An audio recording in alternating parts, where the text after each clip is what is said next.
meticulous journals, and during the entire war. Hold on one sec. Okay, let me hit continue. I just got a note here. She was an incredible speaker and storyteller, speaking about the Holocaust, excuse me, and her experiences to schools, synagogues, and churches, adjusting her talk for her audience. She could relate to anyone. She touched so many people and had friends of all ages throughout the world. She really had a positive outlook.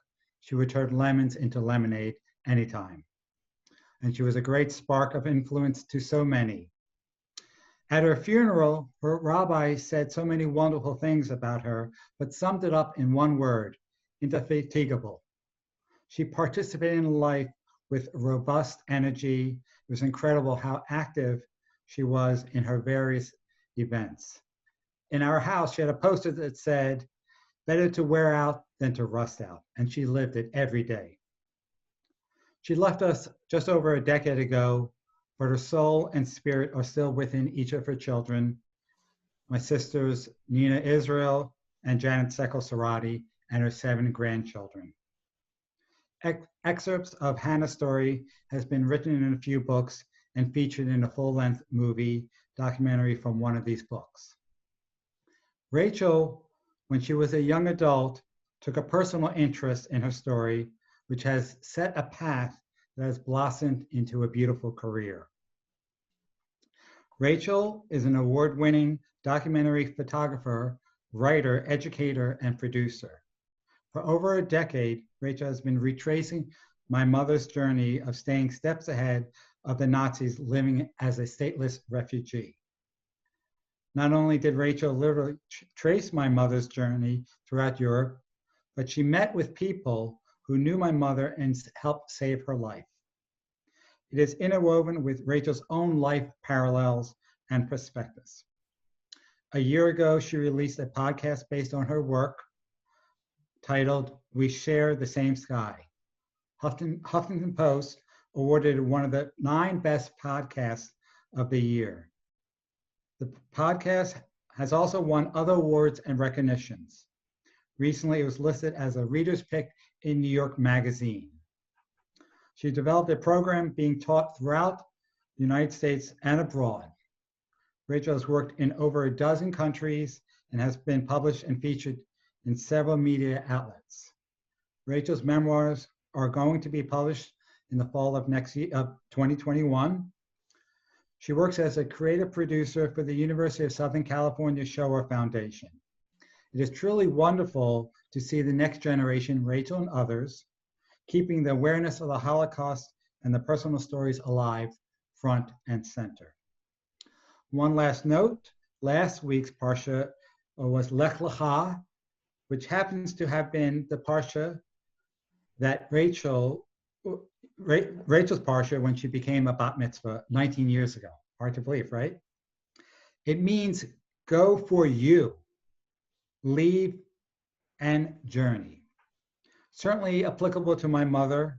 My mother's parents made the painfully hard decision to save my mother and told her to leave for the safety at the tender age of 14. Rachael herself has been on an extraordinary journey, which she will now share with us. Thank you. Rachael? Thank you, Peter. Wow, thank you so much, everyone, for being here with me. This is definitely an extra special presentation, being that I'm seeing lots of family faces in the Zoom, which is really, really neat and really wonderful to be with you, even though I'm coming from you from a bit further up north in the United States. So I'm gonna take you through this journey that Peter beautifully just noted about my grandmother's survival and dip in and out of past and present, which is a lot of what my work is about. I really want to encourage you to offer questions or comments. I won't be able to see the chat, but they'll be relayed to me, and hopefully it'll be enjoyable. So I'm gonna share my screen with you all now. Okay. All right. Can everybody see that? I just get a couple thumbs up. All right, very good. Okay, so I'm like blushing over here, especially when I hear family talk about the achievements, because it's all of our story. I would always say anytime I talk about this with students of all ages, is that this is my perspective on my grandmother's story. This is my experience with my grandmother's story. And what's really always special about having other family members with me when I speak about it is that oftentimes there's other perspectives or memories that aren't part of my lived experience. So maybe we'll get to hear some of those today. So that's an encouragement for any family members or anybody who knew my grandmother to share something that they might remember that sparked from this presentation. So back when I was 20 years old, I went to Temple University in Philly, and I was struggling a little bit in college. It wasn't sort of the best social atmosphere, I guess you could say, for me, but I was really determined on being a photojournalist. It was sort of the one thing that made a lot of sense to me. And so storytelling was my interest. And I knew my grandmother had a really powerful story. And we started these storytelling sessions where I would, it was just really just an activity of something for us to do together. And that was 11 years ago now. And I had no idea at that time that this story would continue to not only guide my entire adult life, but really be the basis for how I understand the world today as well. So the project's called We Share the Same Sky, and it's over a decade now of retracing my grandmother's war story. So I'm going to start with something my grandmother wrote to me when I was 3 years old. You'll see there a picture of myself with my grandmother as well as my younger brother. And my grandmother, Hannah, was a very gifted writer. So I'm going to read to you a short excerpt of something that she wrote me when I was 3 years old. So she wrote, "I often think how lucky I am, how lucky Ima is, how lucky you are having such a loving, extended family. Your Ima didn't have the pleasure for, nor the luxury of having grandparents. She, as well as Aunt Nina and Uncle Peter, had only a nuclear family. When you're much older and I'm still around, I'll tell you about it. The world was bad, crazy, and vengeful then. And today, half a century later, it's no better by much. People will always fight for one reason or another and kill each other." Then she goes on to tell me all about what's happening in the world in 1992. So George Bush was president, Bill Clinton was running against him, the 25th Olympic Games are happening in Spain, there's a war in Somalia, Rabin was alive in Israel. And she goes on to talk about children dying. She says there's a terrible civil war in Yugoslavia. Serbs are killing Croats and vice versa. Small children are killed and are separated from their parents for no reason and no fault. They didn't do anything bad. And so this was, there's much more to that letter. It's a 3-page letter, and it'll end up being the prologue in my book. And it's really quite incredible to me that she wrote this when I was 3 years old. So I guess you could say from the very beginning, she was instilling in me a sense of curiosity about the world, as well as a sense of understanding that our stories are in a larger, greater context. So moving forward from there, the story was clear, and not every descendant of not only Holocaust survivors, but other survivors of war and families who've gone through genocide have that experience. I work with many descendants now who never heard about the Holocaust when they were kids, whose parents didn't or grandparents didn't speak about it. And that, to the point of that letter, certainly was not the case in my family. So after my grandmother and I started these storytelling sessions, she passed away about a year after that. We just marked her 10th yard site. And being the curious, blossoming journalist I took a deep dive into her archives, and I discovered after she passed away that she left behind just an absolutely beautiful collection of writings and photographs and primary sources and all types of incredible documentation from all times in her life, from the time she was a young girl to an older woman. And in this collection, she also left behind this folder, which says, "For Rachel and Jesse," and Jesse's my younger brother. "So you'll know a little about my life when I was your age. Love, Mati," which we all called her.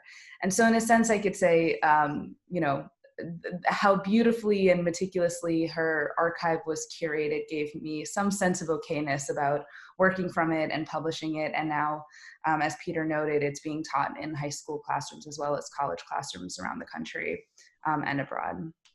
So part of this archive, as I took this very deep dive, I'm now in my early 20s when I find this, and you'll see here just a collection of absolutely beautiful archive photographs. I mean, the fact that these exist is still a bit otherworldly to me. And so you'll see up here in the left-hand corner are my grandmother's parents, so my great-grandparents. You'll see in the bottom left there is Hannah, my grandmother, with her younger brother, who is named Peter, who my uncle is named for. They're about the same age difference as me and my brother, so I always feel some love when I see that photo. Another photo of them to the right. And then this bottom photo on the right there, you'll see 4 generations of women. And I'll have you just log that photo in your head right now, because we'll come back to it towards the end of the presentation. But to me, it's one of the most precious pieces in her archive, which is of her mother, her grandmother, and her great-grandmother. And I'm going to have her tell you about that picture in just a moment. We also have here beautiful primary source, birth certificates and report cards, pieces of writings, as you can tell and see here that she, annotated and checked her spellings and grammar as she learned new languages. There's also the transport documents when her family was deported. And so all of these, I for, let's say, the first 4 years or so of my research was spent digitizing everything. And I took all of her diaries and I retyped everything. And I just went, I guess you could say, down a really deep rabbit hole. And I really wasn't sure what I was doing at the time. It just felt important to digitize everything and have a personal experience with these pieces of paper. So now I'm going to be jumping timelines a bit. That's kind of one of the fun things of working with history, is jumping between past and present. I think that's always what keeps it relevant and keeps it evolving relevant to our family stories. And so one of the professional pleasures I've had over the past number of years is working with Shoah Foundation. And those of you who might be familiar with Shoah Foundation was what Steven Spielberg started after he released Schindler's List and went out and collected over 50,000 testimonies from Holocaust survivors around the world. And my grandmother was one of them. And so if you have listened to the podcast or you plan on listening to the podcast, the voice, when you hear my grandmother, it comes from this testimony. And I didn't start working with it in a professional space until a few years ago. But she talks about this photograph in the testimony. So I'm going to let her tell you about it. This picture was even in the newspaper in Prague, and it was, first it was like a quiz show. There are 3 mothers and 3 grandmothers and 3 daughters and 1 great-grandmother and 1 great-granddaughter. How many people all together? And the next day it was like the picture in Prague. So I'm really very proud of that picture, and I'm so happy that I have it. On the right is my great-grandmother, Raichova. Then is my grandmother, my mother's mother, Maria Fialova. Then it's my mother, I think she was 23 years old. Then Emilia Dubova, and then it's me, Hanna Dubova. All except me perished in concentration camp. So what's really special about working with testimony is how contemporary it sounds. This interview with my grandmother was started in 1998, so over 20 years ago now. And the interviewer asks her, why did you leave this testimony? Pretty much every survivor will have that question posed to them at the end of their testimony. And one of many things that Hannah said was that, when I'm not here anymore, they're going to have all these photographs and no one's going to know who's in them. And whether or not my descendants care is not for me to know, but if they do, it's here. And if they don't, I won't know. And every time I hear her voice on the testimony, I always think about just how much people care, how much I care, how grateful I am for it, and just the ability to hear it and put faces to these names, because these are my family members and people I wouldn't know had she not documented it for us. So getting a little bit into my journey. Peter, I love that you mentioned Lech Lecha. My mom and I were Zooming on Friday night services, listening to to the sermon about Lech Lecha. It's always a really special parsha for me. So, I spent about 4 years digitizing this archive, starting to school myself on World War II, reading textbooks for fun, which sounds crazy, I know, like highlighting, and in school, in college, I wouldn't read the textbooks half the time we were supposed to, and then I left college and started buying history textbooks. And I, as a photojournalist, you can't just sit in your house to do a photo story. That's not how it works. So I set out on my own journey of sorts. I subletted my apartment. I moved to Europe for a year with this kind of big, bold dream of retracing my grandmother's path of displacement. And what I was really focused on was not only the years of the Holocaust, but really I was fascinated by displaced communities and by statelessness. It's a word that we hear all the time for all communities of people, so many around the world are stateless. And at the time I started, this was prior to the refugee crisis, which I'll talk about a little bit later on. But really I was focused on the years 1939 to 1956, which is the period of time that my grandmother did not have a national identity. She lost her Czech citizenship when the Nazis occupied Czechoslovakia, which was about 6 months before World War II even officially began. And this was really the period I was interested in starting. But of course I had to start in Prague, which is where my grandmother was raised. She was born in a town called Kolín, which was about 45 minutes from Prague, but her family moved when she was just 1 year old to the city. And this was really where she developed her sense of self as a girl and to a young woman. And so I followed her here. And so my intention was to go out to every place that my grandmother lived and do my best to live life the way she did and to be immersed in the languages the way she did. And being that my grandmother's story is a bit unique for a survivor, that she was saved by strangers and was spared from the camps, the journey was going to take me kind of on the periphery of war, one could say. So here we are starting in Prague. And so I'm going to take you guys through some of the photographs. This is knedlíky, which was definitely a household food for us, especially when all the cousins would gather with my grandmother. And this is actually my grandmother's cousin who's cutting the knedlíky there, who lived in Prague and passed away a couple of years ago, that I would visit with. And she was spared because she was the child of an interfaith marriage. And so that's essentially what saved her life and her young age at the time of the war. So I would visit her in Prague when I was there. She took me to this place, which is where my grandmother lived. And so, when my grandmother told me her story, she would describe the place she lived and this wraparound balcony. And then, being in Prague, I was able to really put a face to these places, I guess one could say. Engaged in Judaism. My grandmother was not particularly a religious woman. The way she phrased it to me was that she was a high holiday Jew. So, the major holidays, but very culturally Jewish. It was always so interesting to me. I don't speak fluent Hebrew, but I'm comfortable enough to know that this was the only way I could wrap my head around the way Czech sound, was to read the Hebrew. It made a lot more sense to me than to look at the English transliteration. So we did that.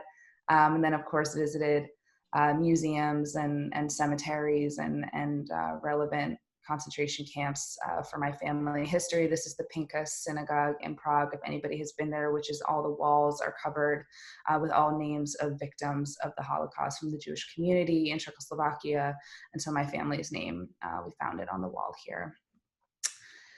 So past to present, right? That's what this presentation is going to be a lot about. So one of the quotes that my grandmother said to me during our storytelling sessions was, "I last saw my parents on the platform of the train station.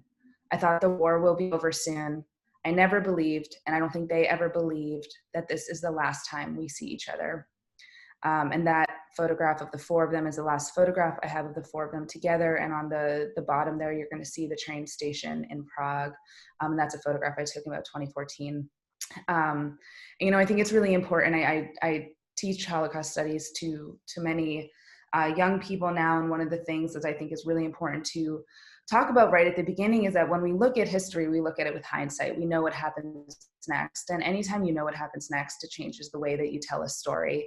And so being able to understand that they had no idea what was coming. And so we know at the end of the Holocaust, 6 million Jews have perished, and this time, they thought she'd go away for a little while and she'd come back. And so I was always trying to put myself into that mindset of, how different the story is when you don't know what happens next. So the way my grandmother was able to get out of Prague, I'm going to take a couple steps back now into history, is that she was a active part of the Zionist youth movement. For her, it was a place where she would socialize with her friends. They'd go camping. She had her first crush and her first boyfriend.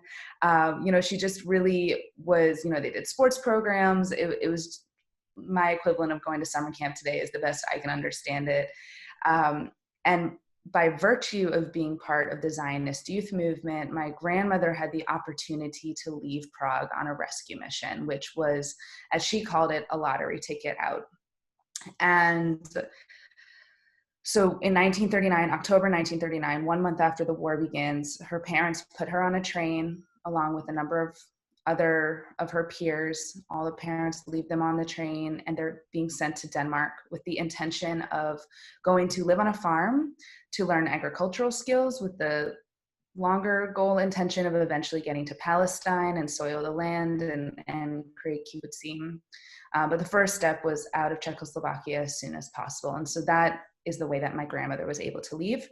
Her younger brother, Peter, was too young to qualify for this type of rescue mission. So if anybody's familiar with the Kindertransport, it's similar but different, but the same idea of parents saying goodbye to their kids and putting them on the train and never seeing them again. So I'm gonna try to read this here. Oops, I'm sorry.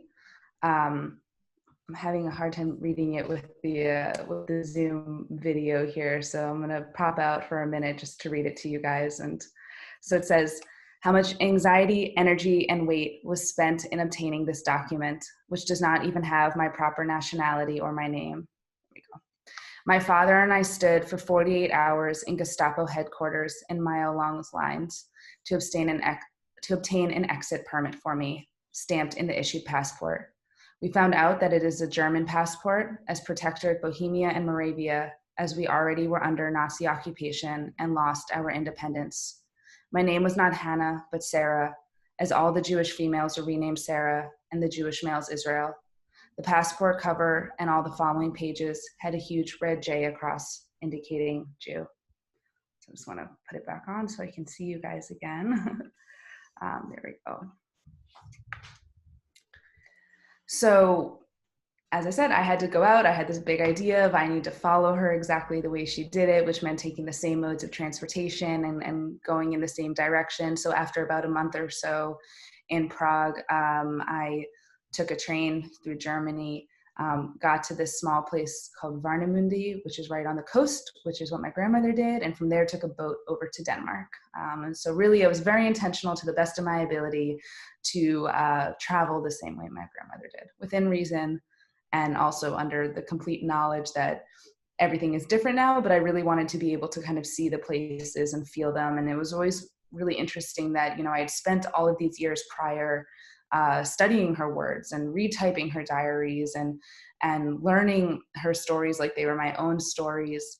But then reading these physical pieces of paper on the train in the places where she spoke about them was a much more, it made me just understand everything much deeper, which then becomes a theme throughout this work, is how rereading the same materials tells me a different story as time goes on. So I'm gonna take you to Denmark now, which is where I really like to say the heart of my grandmother's survival lives, and also the heart of my experience with this project. So this is my grandmother when she gets to Denmark. She was a total urban girl, but really took right away to the rural life. It made her feel very empowered to learn how to work with her hands and to toil the land. She really had a strong pioneering spirit, and it was something that was really just a huge motivator for her. She was really proud of what she was doing. She was excited by what she was doing. And once again, going back to the fact that no one understands what's unfolding in history, especially not in her 14-year-old eyes.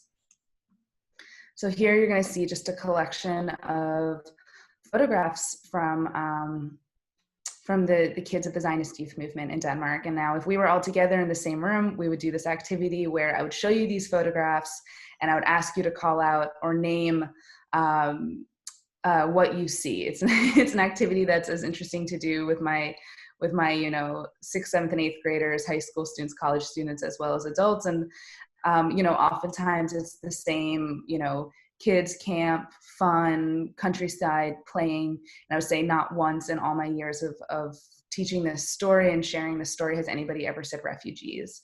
And it's a really, really important and has become increasingly important over the years because, to one, not rob any of these kids of all their other identities, but also to remember that we were refugees and to remember that their happiness is contingent on a country protecting them and keeping them safe. So really important to understand that while they're living their life and being teenagers and flirting and learning and having a good time, they're also, exiled from their home, from their country. And so my grandmother's diaries are a great look into kind of, the balancing act we do with contradictory emotions, where many of her diary entries are just about her friends and she's having a good time, or, a lot of it's like, this friend's stupid, no, this friend's stupid, and now she's my best friend. Like, it's total teenage stuff. And then, on some pages I'll find a diary entry like this, which is much more pensive and thoughtful and to her situation. So she writes, all those things one once had and took for granted become so precious when we lose them. And then we are sorry for not acknowledging them and not making the most of them. The same goes for me. Only now that I am abroad, I can see what motherly love meant to me. Not that I wouldn't be independent or missed her helpful hands at work. No, there's something else that's lacking, and that's a mother herself. I think that especially in my age, when I am growing up, I need a mother the most. So she writes that in September of 1940, about 1 year, just 11 months or so after she leaves Prague. So throughout her time in Denmark, she is exchanging letters with her family. And we have those letters, which is quite remarkable. You will be able to see kind of on the back of the envelopes here on the front, you're going to see the fact that the Nazis stamped the letters with the swastika. They were all censored, all correspondence was censored. So on occasion they'd get letters and certain words were blacked out. So, they knew each other were alive, but, and well enough, for a certain period of time. But they were only able to share what Nazis felt it was okay to share. So deep censorship, even though everyone's still alive. And so you see this photograph in 1941, which is really quite remarkable, at least according to the diary or to a photo album in our family. It's 1941, and that is of Hannah's parents and younger brother in Prague. That's her younger brother there, you'll see next to them also. And it would be soon after that they were deported, first to Theresienstadt and then to Sobibor. And something that I'm very aware of, this is a photograph of Sobibor, which was in occupied Poland at the time. Now it's, in Poland now, just a few kilometers from the Ukraine, right at the edge of the EU.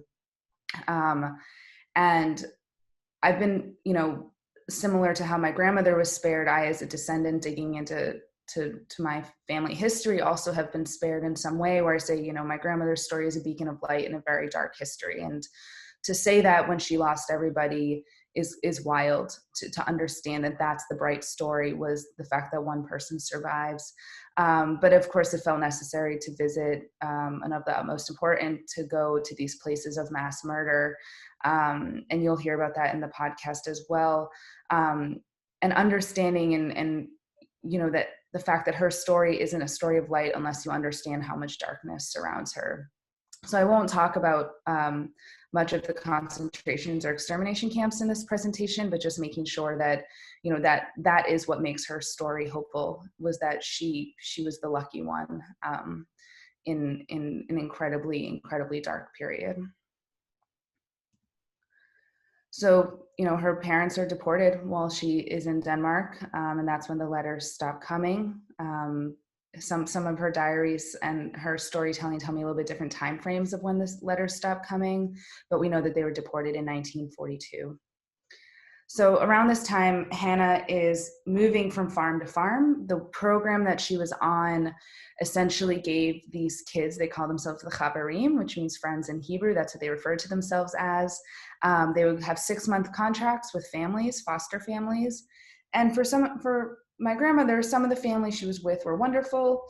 Some of them not so much. She has this one family around 1941. So while she's still exchanging letters with her parents, and she just like is constantly referring to this woman as the old witch, and she's like always crying, and she's just really having a miserable time. And then in the summer of 1941, she ends up switching to another woman's house, who we're going to get a little bit deeper into a story now. So sorry, I need to exit out again to be able to read that because of the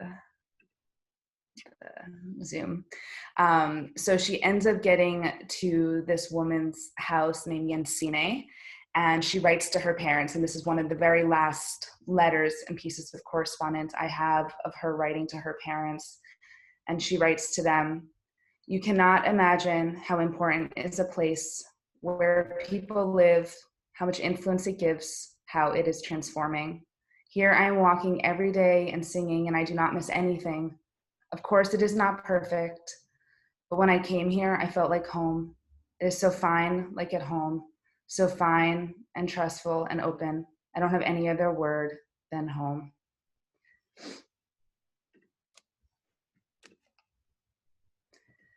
So this woman Jensine, so now we're going to get back into contemporary here. So, you know, starting in on all this research, one of the beautiful things about storytelling and journalism, documentary work, however you want to label it, is that you start telling people you're interested in this story, and they start telling you about what they know about the story. And thanks to a whole bunch of beautiful journalistic connections, my mom and I, you see my mom in the photograph there, we end up meeting this woman, Jensine, and she was still alive and in her 90s, and we connected with her. This photograph was taken in 2013. My mom met her a year prior with my father in 2012. I went with them the next year, and Jensine passed away about a year after this photo was taken. You know, but suddenly my grandmother's story is starting to come alive in a whole new way, where before it was always past, and now we're starting to feel present. And we met this woman, and she, in their family, Hannah was always talked about. And it was this beautiful story of like, they saved someone during the war, and it got passed from generation to generation. And it was a very humbling moment for me, and still maintains to be a very humbling moment when I think about this relationship and other relationships I will tell you about in just a few minutes, that it was, you know, I think digging into family history can sometimes feel very possessive. This is my history. This is my story. This is, you know, what happened to me. And then you meet these other people and you realize that your family story is their family story as well. And suddenly it's, oh, this isn't my story anymore. This is our story, or this is your story. And that this was the first of many, many times where that moment would happen for me, where I was like, oh my gosh, like this story doesn't even belong to us. It belongs to all of us. And so Knid Arne, who you will see on the left in this photo, is really the one responsible for building out this connection. And you will hear that whole thing in the podcast too. So I'm gonna let you know what you can go there, because otherwise I will be talking to you guys for 5 hours right now. But, you know, he always cared about his mother's story, and he always heard about this girl, Hannah. And so when the connection was there, he knew to open it once he heard about Hannah, which was in a Danish newspaper. And so we got to meet her. So in the spirit of following my grandmother's story to the best of my ability, obviously when I went to Denmark, I had to go live on a farm. And so I reached out to Knid Arne. Now we're in the year 2014 now. I reached out to him and I said, hey, like, I want to come live on a farm and photograph. Would any of your family be able to host me? And he put me in touch with his niece, Sine, who you will see here. And so Sine is also the granddaughter of this history. So when we would meet each other, you know, oh, how do you guys know each other? It's like, oh, well, Sine's grandmother saved my grandmother during World War II. And so immediately we had this really unique connection. And so in the February of 2015, I showed up in Denmark. This is after I was finished in Prague. I showed up in Denmark and essentially moved in with her and her family. And the deal was that I would help in the barn in the morning and cook in the evening. And then I kind of had the middle of the day to read and write, and they were totally okay with me photographing everything, which was like exactly what you want to hear as a photojournalist, was that people welcome your camera. So we spent 5 weeks to start together. And I have ended up celebrating and honoring many milestones in my life, beautiful ones and tragic ones, with their family. And over the past 5 years, I've spent a lot of time on their farm between, let's say like between the years 2015 and 2018, I was probably on their farm more than anywhere else in the world, cumulative. And I've now watched their children grow up and become very close with them. And it's been really cool to see how the history has stayed alive. And, you know, Sine had heard about my grandmother, and I heard about Sine's grandmother. And so it was this really cool thing for both of us. And so you'll see here just a collection of photographs from my time with them. And so here, up in that corner there, you're going to see my grandmother with Mons, who is Jensine's Sine's uncle. And you'll see me in the larger photograph here with Sine's 3 kids. So these would be the great-grandchildren of the woman who helped save my grandmother. And I'm going to let you listen to Lauge and Leva, the 2 eldest here, talk a bit about what they knew about their great-grandmother's history and the role she had in saving my grandmother. Do you remember what you thought of Rachel at first? Were you like, why is she here? What did you think? A little bit, maybe, but then my mom told me why, and then I understood. So yeah. What did your mom say?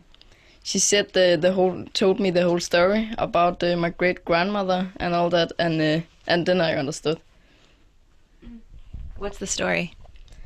I can't fully remember, but it was something like your grandmother came to Denmark, right? And then you want to follow her footsteps, yeah.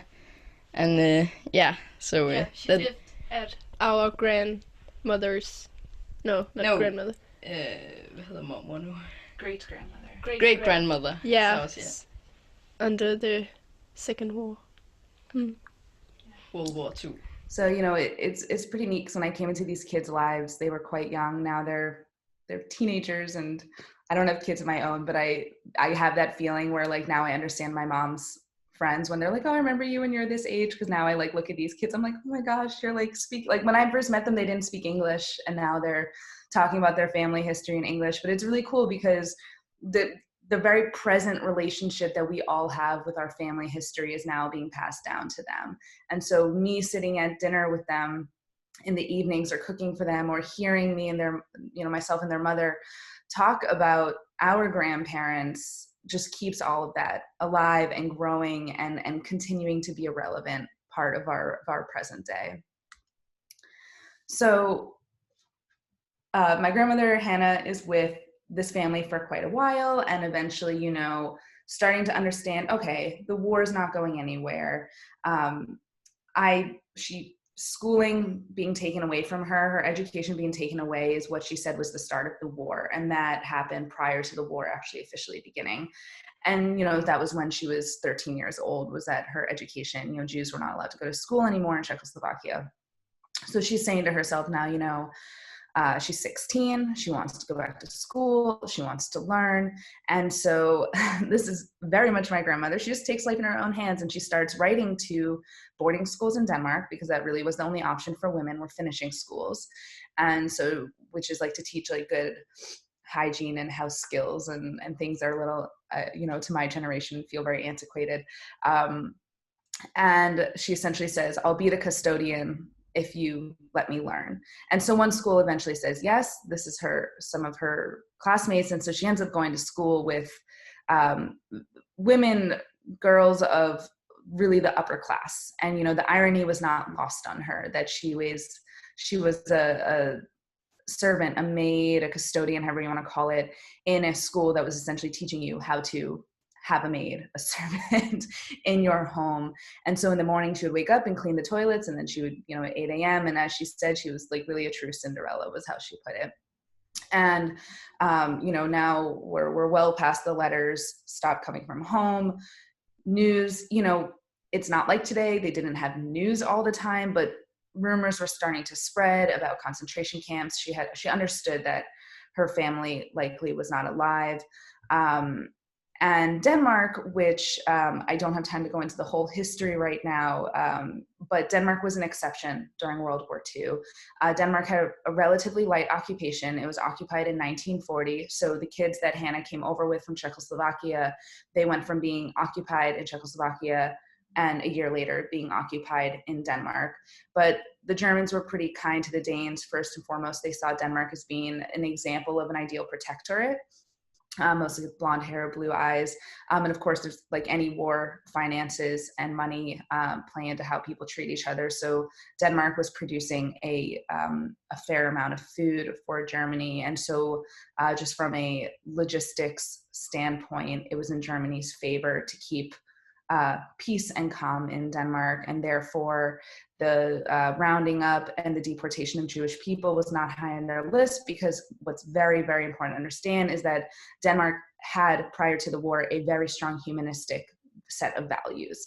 And so Jewish people were Danes, and that's how it was seen. And so it was a point of pride that nobody in Denmark would be treated differently than somebody else, and that really held true. So it wouldn't actually be until 1943 that Germany started to really crack down in Denmark, instituted martial law, and a plan to deport the Jews of Denmark was put into place. So in I'll let you guys read this and I'll just talk over it as I go forward for time's sake here. In 1943, when it gets word that there's going to be a plan to deport the Jews of Denmark, it was actually a German diplomat, somebody who was technically a part of the Nazi Party, leaked the information to the people of Denmark, and really to the councils at large, to the main rabbi. And so rumors start to spread. And what happens is that a spontaneous rescue mission is put into place. And so my grandmother, who has no idea what's going on, ends up she's working for a banker's family as a servant. She's graduated the school at this point. Some random guy shows up on a bike, which you read in the last slide, and essentially says, is there a Jewish girl who lives here? Because they got word that there was. She needs to follow me. And he takes her, brings her to a fishing village. She doesn't ask any questions. She takes a few belongings with her, but really nothing more than a toothbrush, as she told me.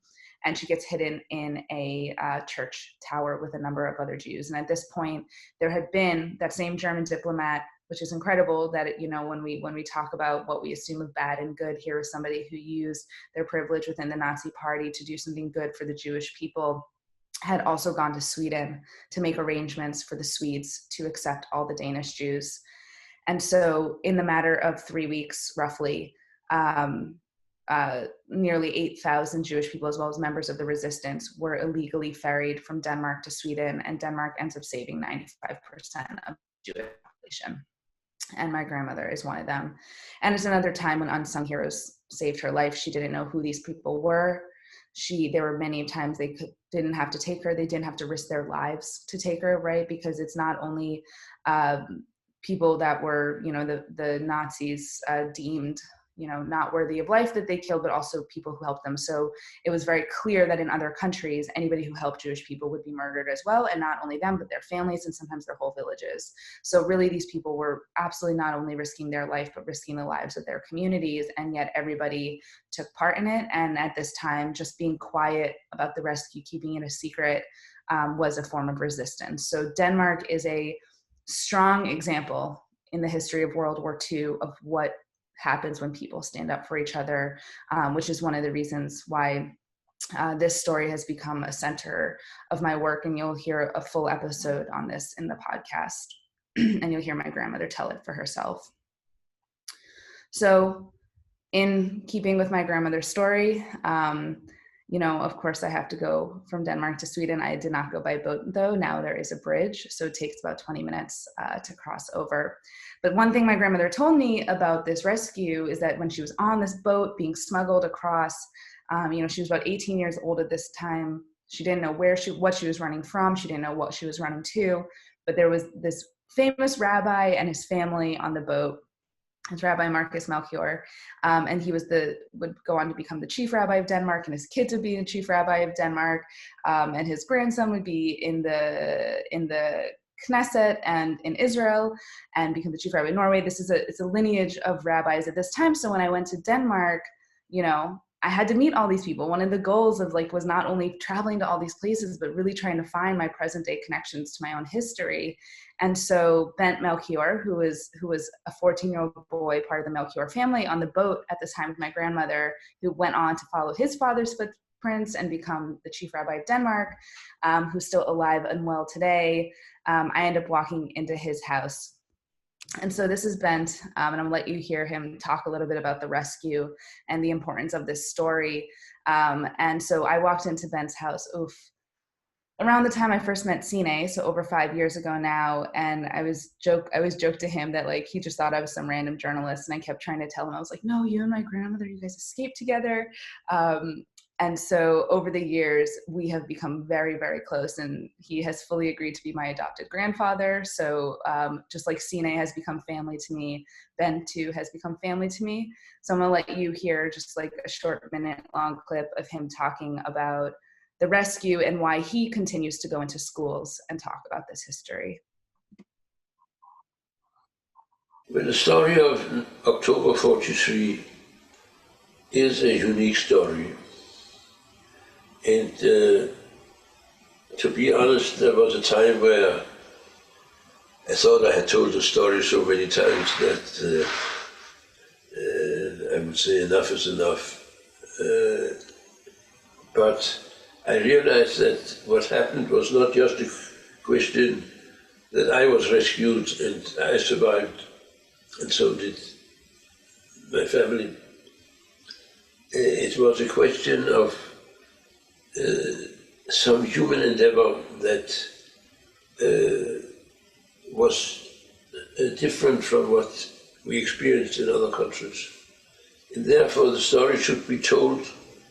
So he goes on to talk about, and you'll hear in the podcast, about how the rescue of the Danish Jews is not something that's going to happen again, but it becomes the symbol for history and a symbol of what people can do when you come together to protect the neighbor. And I mean, that idea, that notion is so deeply a part of pretty much all religious, theologies, is protecting the neighbor and sheltering the neighbor. And so over the years, it's been really interesting because I'll get to in a moment the refugee crisis that started to, that really came to the front of, media and the world's conscious around this time when I'm meeting these people, but how this conversation of sheltering the neighbor has changed as time has gone on. So the symbol of the rescue of the Danish Jews has also changed and become more relevant in recent years. So in following the connections, Beth and I become friends, and during that first time we meet, he says to me, well, I'm still friends with the fishermen in Sweden. Because what happened that was quite unique to my grandmother's story and to Bent's story is that while it should have taken about an hour to get from Denmark to Sweden, it ended up taking them about almost a day to get, because their boat got lost. And I'm not going to give away all of the story because you have to go listen to the podcast for it, but essentially the boat gets lost. It takes a very long time to get to Sweden. They're not sure if they're going to make it. And they essentially end up being rescued off the coast by a local fisherman. And what had happened was that his son, this local Swedish fisherman's son, was playing soccer or football, as they call it, by the coast, and sees this boat in the sea lingering. And the folks on the boat, the refugees on the boat, the fishermen on the boat, they didn't know where they were, and they understood that if they got to any country other than Sweden, that it would be for sure they would be killed. And so this young boy sees this boat, which is not a common thing to see during a war. Today, if you saw a boat on the sea, you don't say anything, there's no question, it's fine, it's normal. But at that time, there was a war going on, and although Sweden was neutral, things were still very different. And so he ran inside and tells his father, and the father goes out and essentially brings these people to shore, and eventually they get to the Red Cross, who ends up taking them, and we'll get to that part of the story in a moment. But Bent says to me, well, I'm still friends with this fisherman's family. So, my head kind of explodes, because that's not even part of the story that I ever thought that there would be a present day connection for me. So soon enough, I end up in Sweden, and I meet this man, Per Arne, who passed away a few years ago now. And he was the 6-year-old boy who spotted my grandmother's boat. So now I have this whole other connection. So, I've seen on the farm in Denmark, and I've Bent, a rabbi in Copenhagen, and now I have Per Arne and his family in Sweden. And when I walked into their home, it was incredible how alive this history is for them. They are not Jewish, but they have an Israeli flag hanging up. That is a newspaper article that you see of Bent and Per Arne down by the coast where the boat came to shore, and it's framed. And their whole house essentially feels like just a monument, a museum to the past, because to the point I was making about Sine's family and Jensine and passing down the story, in this family, Per Arne and his family, this is a core part of their family identity, is that they saved 19 people during World War II, and it got passed from one generation to the next.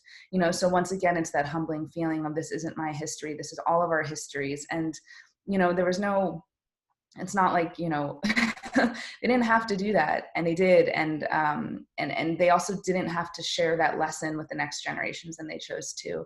I just want to point out, you can't quite see it in this photograph, but next to the Israeli flag there on the left, the bottom 2 photographs are pictures of my grandmother, because the first time I visited them in 2015, I brought them photographs, as I do for everybody. And when I came back to visit them a year later, as I started to go back over and over again, they had hung the photographs on their wall. So now, and one of them is of me and my grandmother together. So the care and the dedication they have for this history, when they weren't even the victims of this history, is outstanding to me. And it lives on, even though Per Arne has since passed away. So I'm gonna give you another little clip here of Bent, because fast forward a couple years, because I thought I was gonna go out for 1 year, and then 1 year has turned into every year. If it hadn't been COVID, I would probably be back. I would have been back there about a month ago, because Bent and I have made it a yearly tradition to celebrate Rosh Hashanah together. So this would have been our 4th year in a row having Rosh Hashanah together in Copenhagen. But of course, plans are different this year. But in 2017, excuse me, he and I traveled from Denmark to Sweden, and he drove us at 89 years old, drove us to Sweden to go visit Per Arne. So you can hear a little bit of us talking in the car.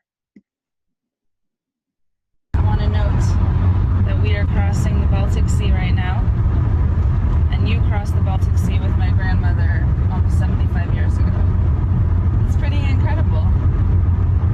I think that's really, of course, this is much easier than what you did. It's amazing. I feel, you're quite right, I feel the same thing.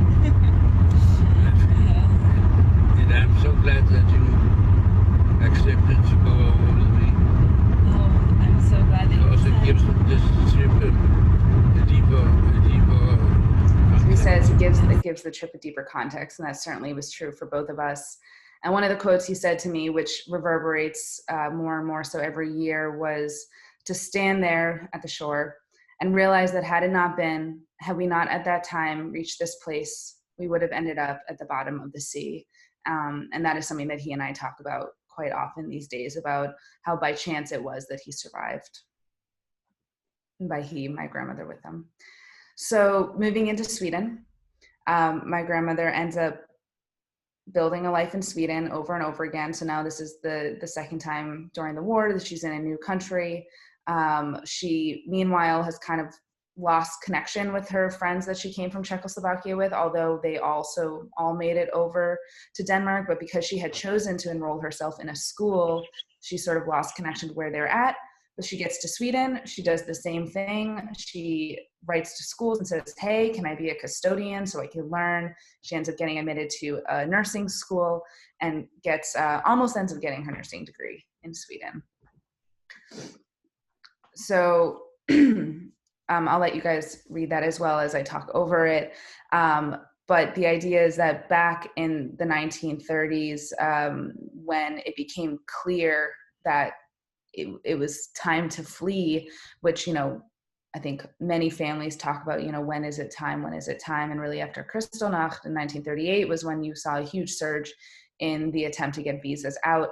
But by this time, you know, it was as hard to get out of a country as it was to get into a country. But Hannah's father had tried to get them to America. There was a very distant family member here. And of course, that was not possible. And we will get to America shortly. But at that time, having a, you know, getting out of the country was as difficult as getting into any country, and America did not have kind immigration laws by any means. And so eventually later after the war, papers do come, and as my grandmother says here, she doesn't even know if her parents ever saw it. But it is, somebody's unmuted there. But in the 1930s, so, you know, hundreds of thousands of Europeans were refugees fleeing from Nazi Germany, and many found refuge, like Hannah, many found refuge in Sweden. And now we're getting into some contemporary issues again.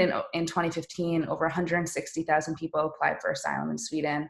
Over 35,000 of those were unaccompanied children. So meanwhile, while I'm out in the world, you know, trying to dig into my family history and understand where, you know, what's going on with the history. Oh, I think someone's unmuted there. I'm going through and, you know, really went out to this story to understand the past. And meanwhile, a lot of the headlines that are starting to happen in the world around me from a present day space are really quite similar to many of the themes that I'm exploring with my grandmother's story. And so I started moving into that space where, okay, if it's responsible of me to go out and look at my own family history and my own, you know, family history's past with being refugees and with being strangers in a new land and trying to be in a safer space, it would be irresponsible of me not to look at people today who are facing the same thing. And so I ended up spending, and have spent over the last many years, quite a bit of time working with young people in Scandinavia and telling their stories of asylum. So this boy you see here is Hadi. He is of Hadi and Madi. So you see her two twins, and they came to Sweden in 2015 with the large migration of migrants and refugees up into Northern Europe. And Sweden, just like during World War II, still was one of the most desirable places for immigrants because of some of their social welfare opportunities, and also not just that, but also their dedication to family reunification. And so I started looking at Hadi and Madi's story. On the left here, you'll see a Swedish woman named Annika, who essentially became their legal guardian. And Annika fought like hell to get their mother and sisters up to Sweden with them, and eventually after a number of years was successful. But really I was documenting them from Annika's perspective, looking at them like I looked at Jensine, who saved my grandmother, and understanding how the power of the individual, the power of the person to be able to you know, make a huge difference in somebody's life. You know, we talk about history from these very collective, large scale spaces, but when we start to boil it down and look at the individual's role in crisis, we start to see how much power we have to impact other people in a positive way, where had people not helped my grandmother, I wouldn't be here, and all the other descendants wouldn't be here. And so being able to see our own role in history has definitely become something that's become a focus of this work as well. So moving into after the war now, my grandmother is in Sweden when the war ends, you know, and there was this new form of mass migration. Okay, the war is over. Where do you go? Where is home? What is home? Who is home? You know, she essentially knew that everybody had passed away, but she still went back to Prague in 1946 to see who was left. A few distant relatives, as I noted, survived the war. No one in her immediate family, but the ones who did survive had some crazy stories themselves, and a couple of them was on the basis of interfaith marriage.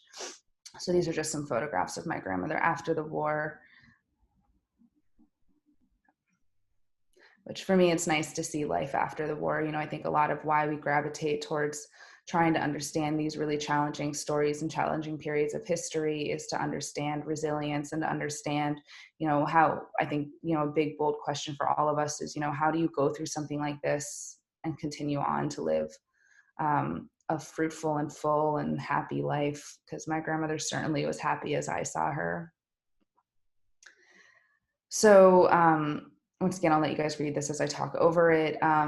It's just the idea, this is the same quote actually as earlier, how back in the 1930s, people couldn't get out. And so I think it's really important to remember that in America, this is just a brief recap you can read.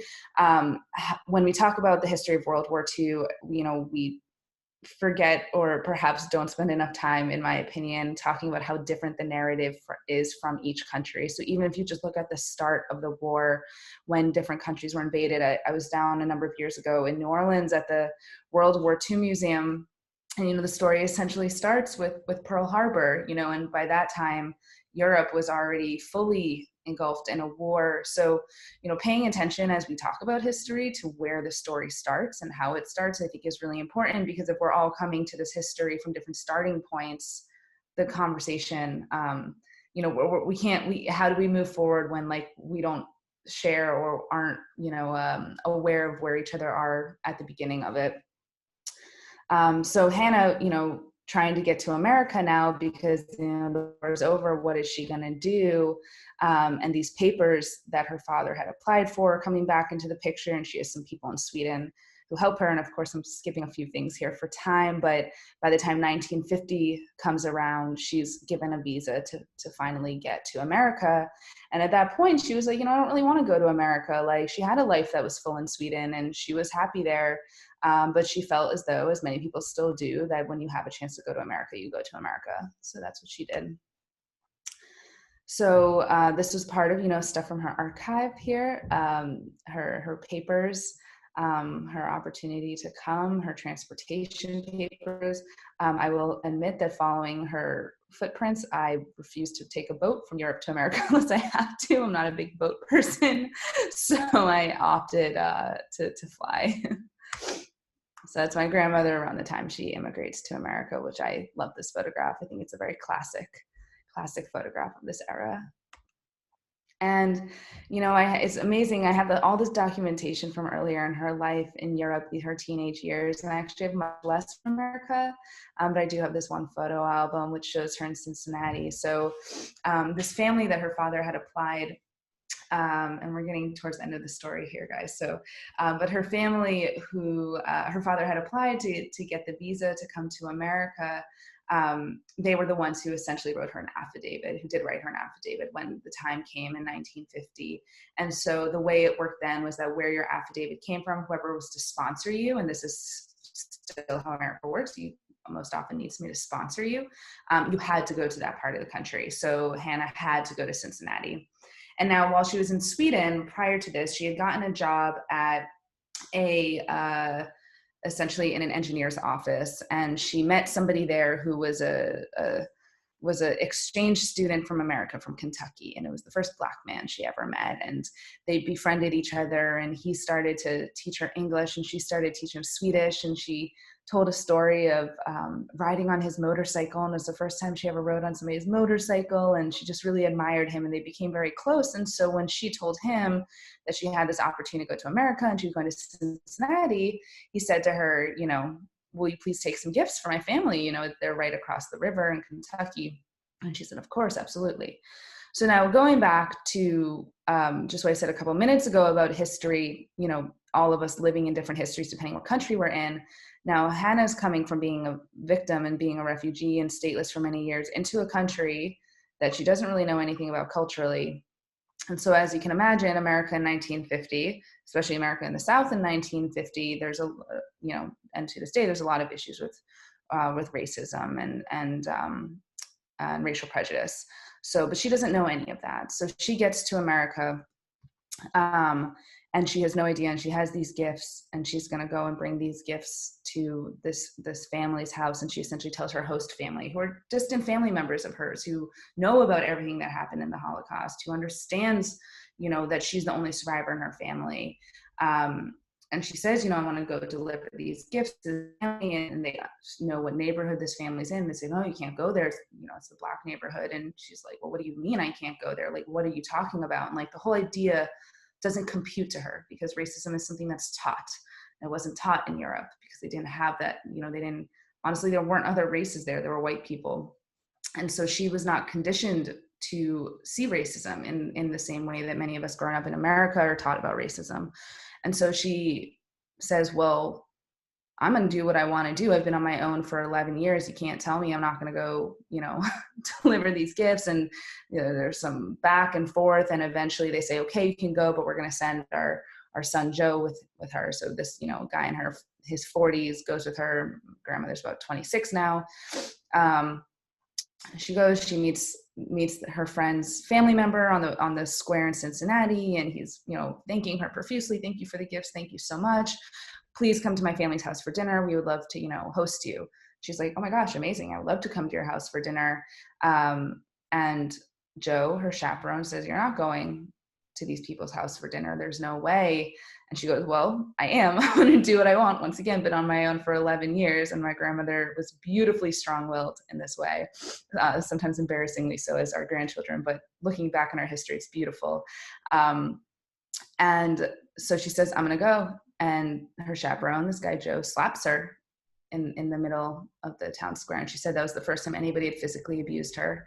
So she'd gone through all these years of a war, running from the Nazis, escaping deportations, living with strangers, and the first time anybody physically hits her is in America over issues of racial prejudice.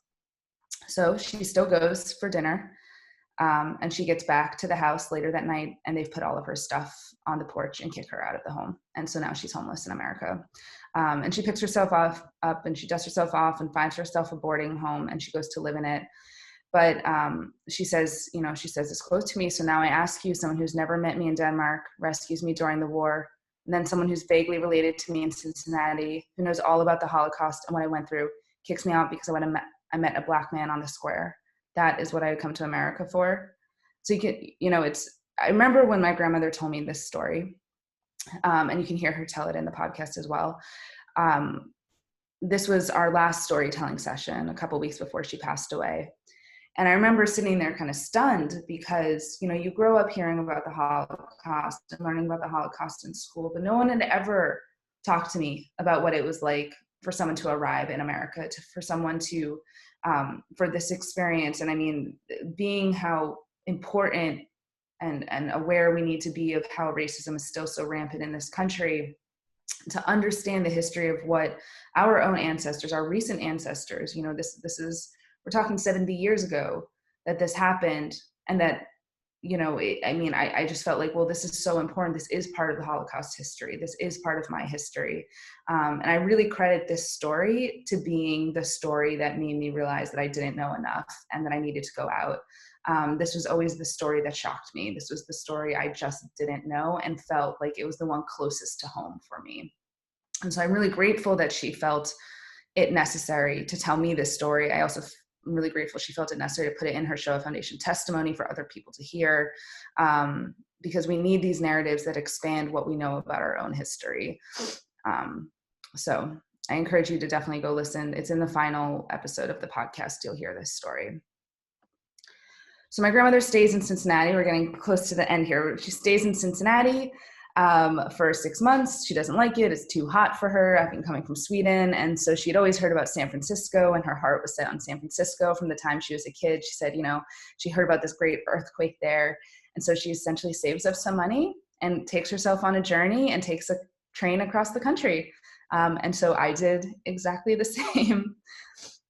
So followed her on the California Zephyr, which is a train that took me from Chicago to San Francisco with stop-offs in Denver and Salt Lake City, which is like what she did. Meanwhile, I don't have a ton of documentation from her life. I don't have a diary from this time, but I have this one beautiful letter that she wrote to a friend in Cincinnati, like gorgeous letter that'll be published in my book. What I love about this is you can see how marked up, she's still learning English. So to imagine when that whole story with being kicked out of this family's house happens, she doesn't speak English also, right? She's a new immigrant in a new country. She'd only been here for a few weeks.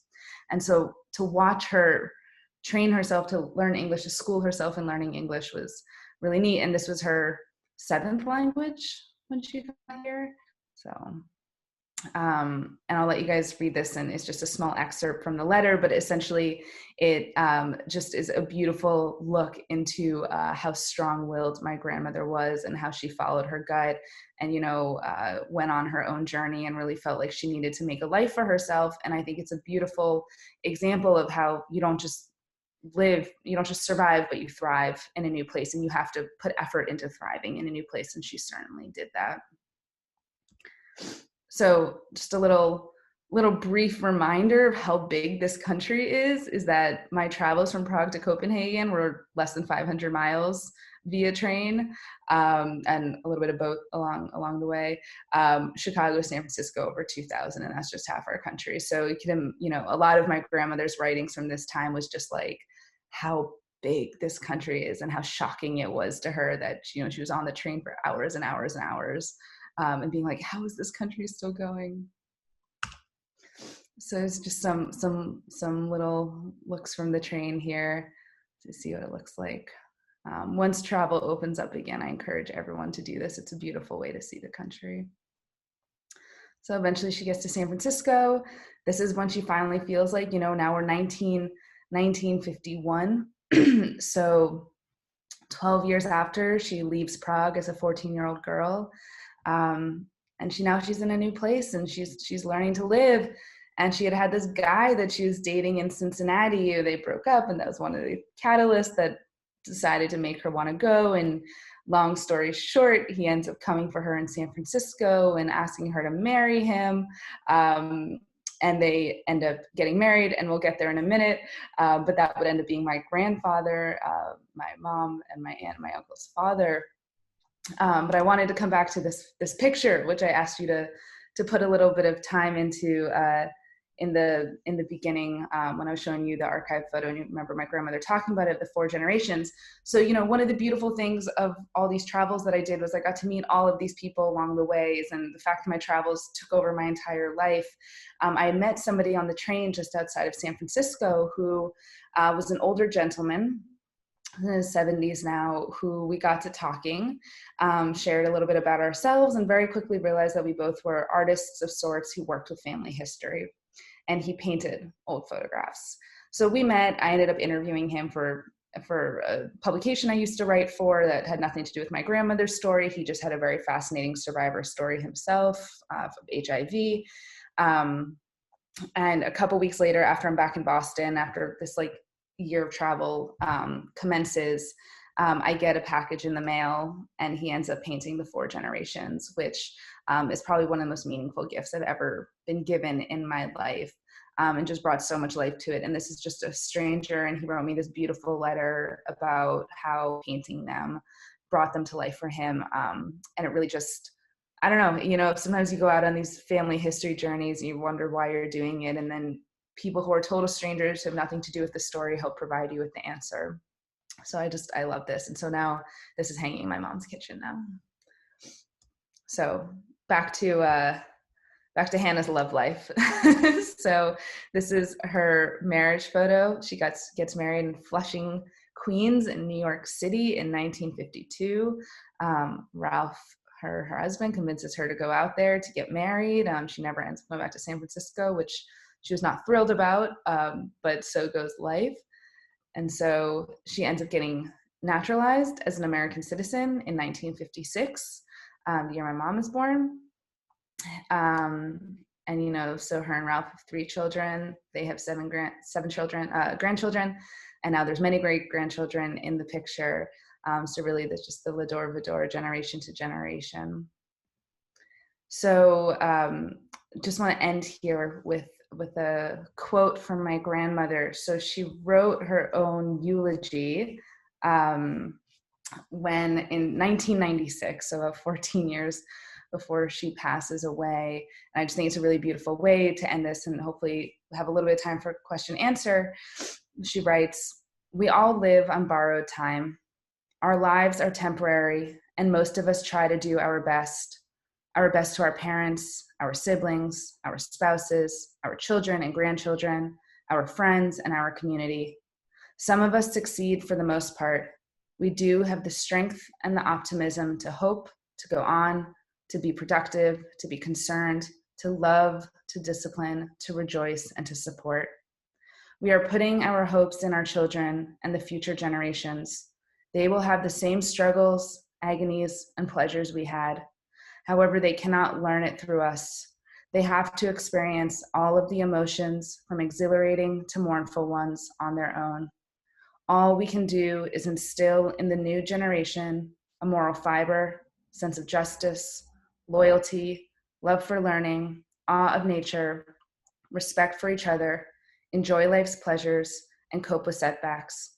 All this we give through love and example.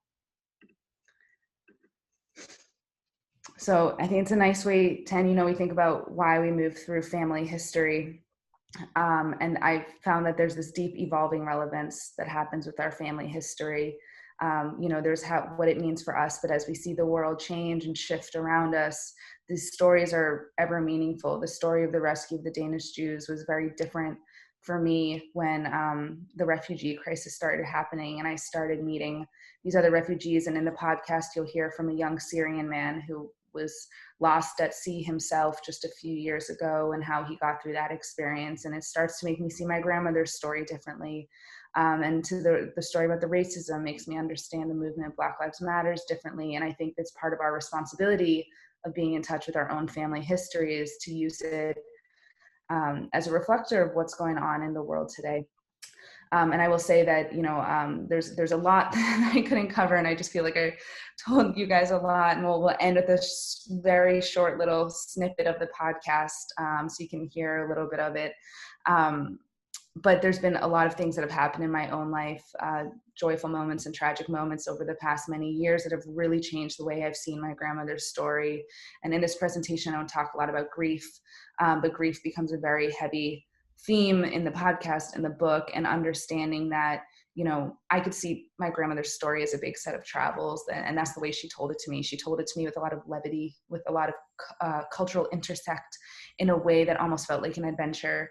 And as I've gotten older and had life experiences myself, it with like every layer that, I unwrap of her story, the depth comes more and more to the surface. And I read her diary entries differently now, and I see everything differently now. And I don't have kids or grandkids, and I imagine one day, if I get that pleasure, I will completely read her stories differently. And I think it's one of the reasons that we always want to go back to our family history and go back with an open mind for ourselves.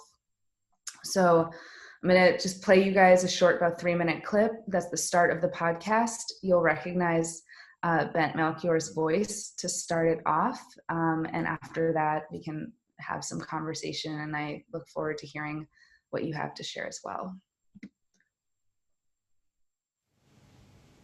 When the Second World War ended, we were extremely optimistic.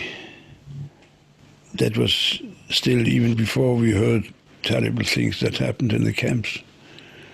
But we thought that mankind had suffered so much that they would understand that war was not the answer. We had lived to see miracles happen on the sea. And you were with me when I'm standing there at the beach looking at that water. I see myself on the bottom of that sea. And I think of these thousands of people who try to come over the Mediterranean today and who are at the bottom of the sea. And it is a shame upon our time that we let this catastrophe happen. I don't know how that should be forgiven.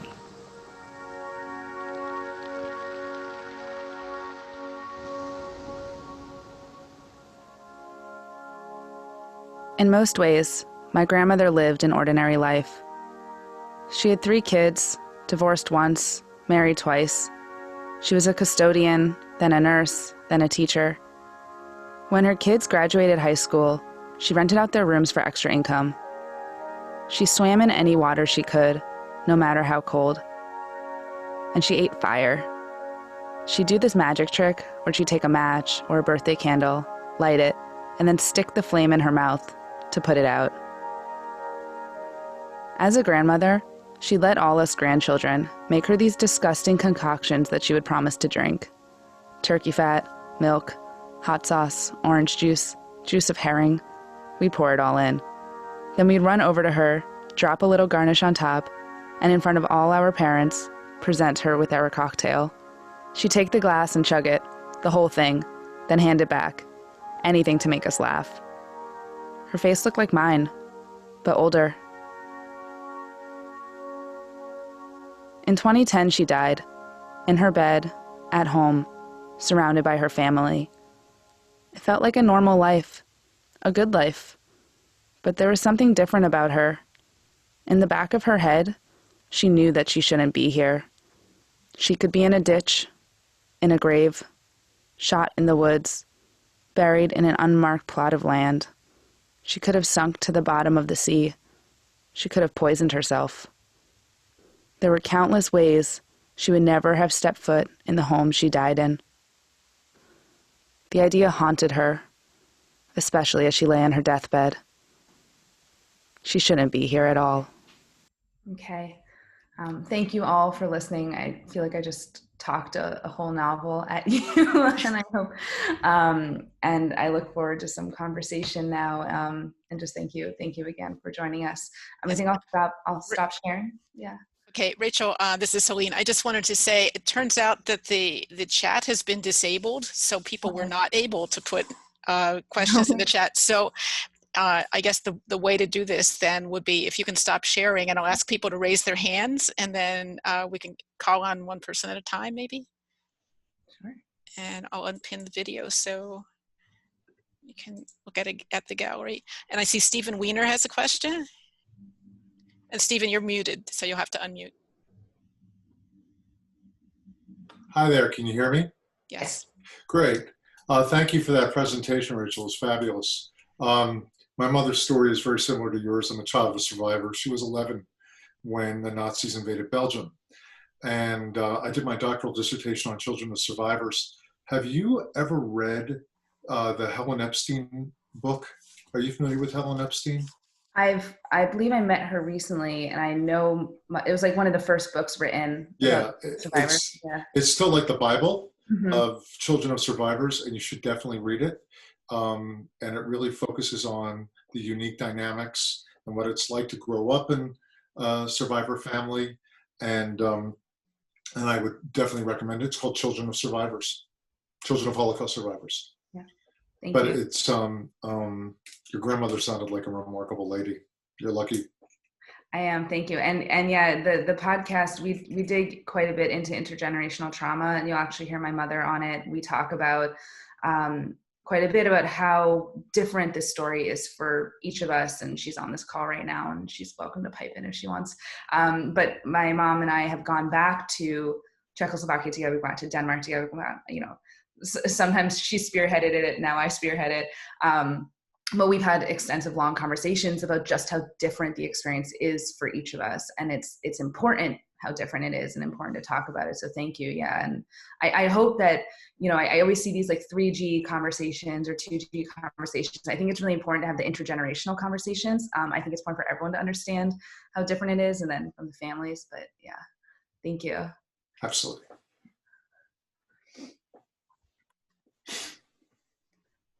Alex Geiger, you're muted. You're muted.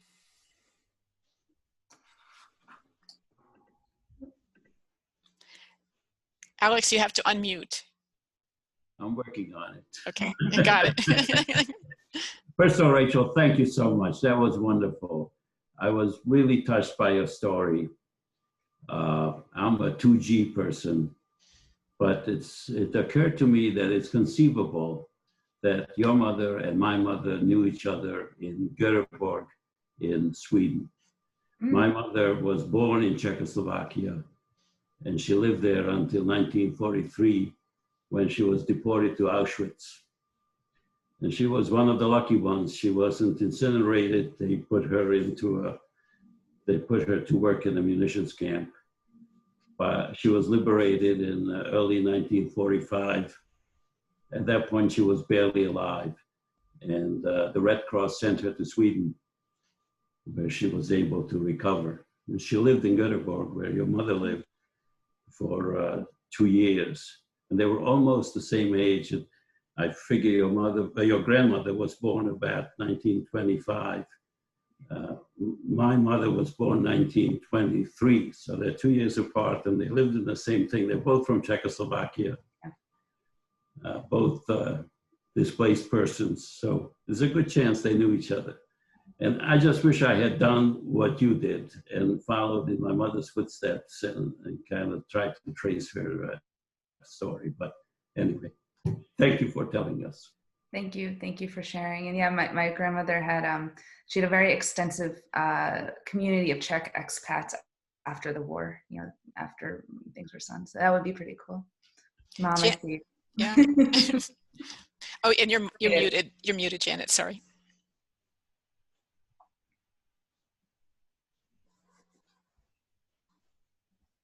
I was just going to say to you, Alex, and to other second generation people who sometimes hear Rachel's story and go, I wish I had done that. I don't think most of us who are second generation could do it.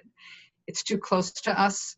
I think it's very painful for many of us. And we also maybe didn't have the time or something. I do think it is up to this third generation, Rachel, along with other people who have an interest or concern, who see it in its relevance today, who are the ones who are going to carry this story. They have the emotional connection and distance at the same time.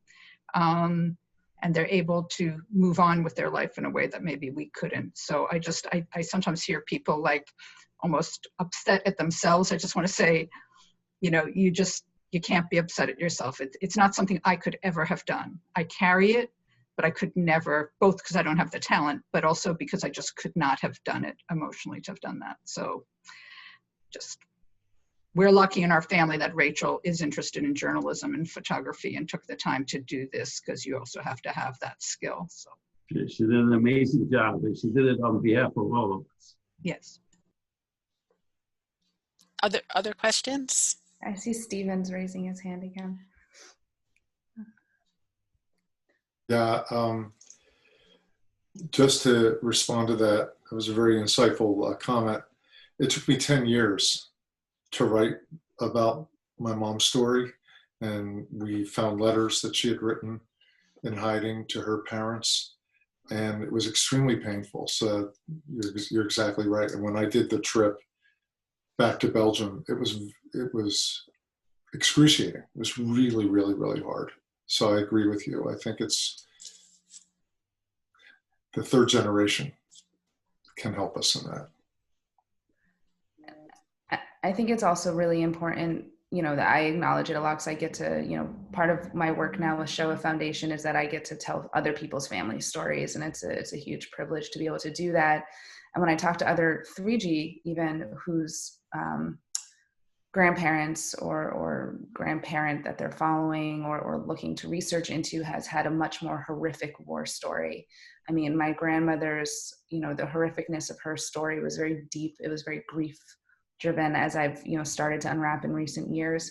But because she wasn't in a concentration camp or an extermination camp, you're touching different history. And I found that to also be quite a big difference, even amongst the 3G, that those who have to, face their grandparents' life in Auschwitz or wherever it was, they have a very different relationship with the history than I do, where I get to meet all these people who saved her. So, it's that beacon of light thing. And so I also just want to acknowledge that I recognize that this story is a bit gentler to touch than many other stories.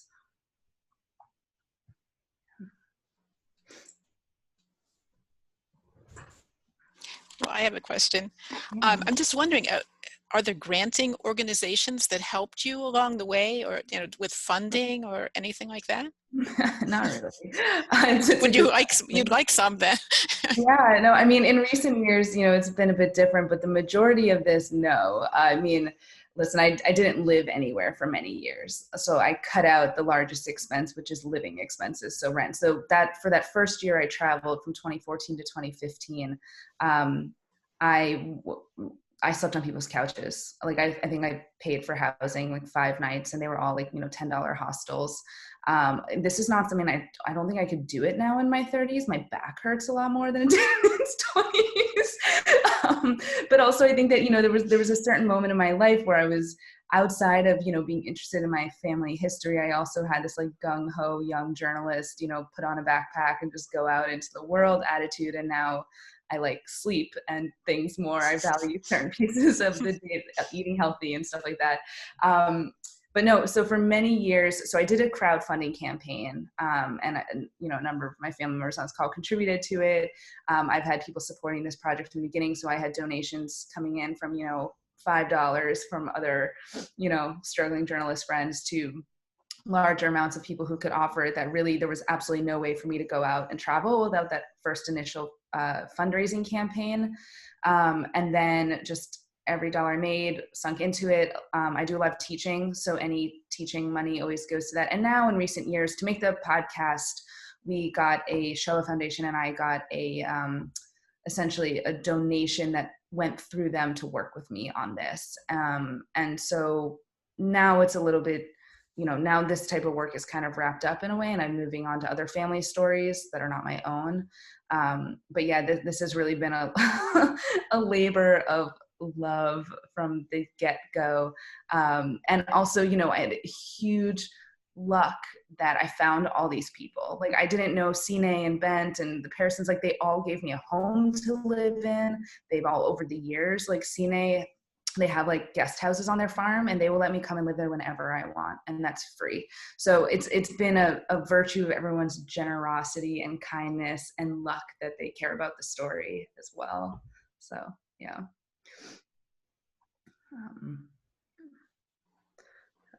Well, if you haven't heard the podcast, please go to it. It's phenomenal.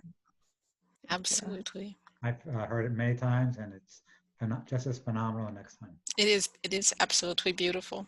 Peter made me go to it. He would not let up until I finally actually engaged with the podcast. And as soon as I did, I was completely enthralled. It was just beautiful.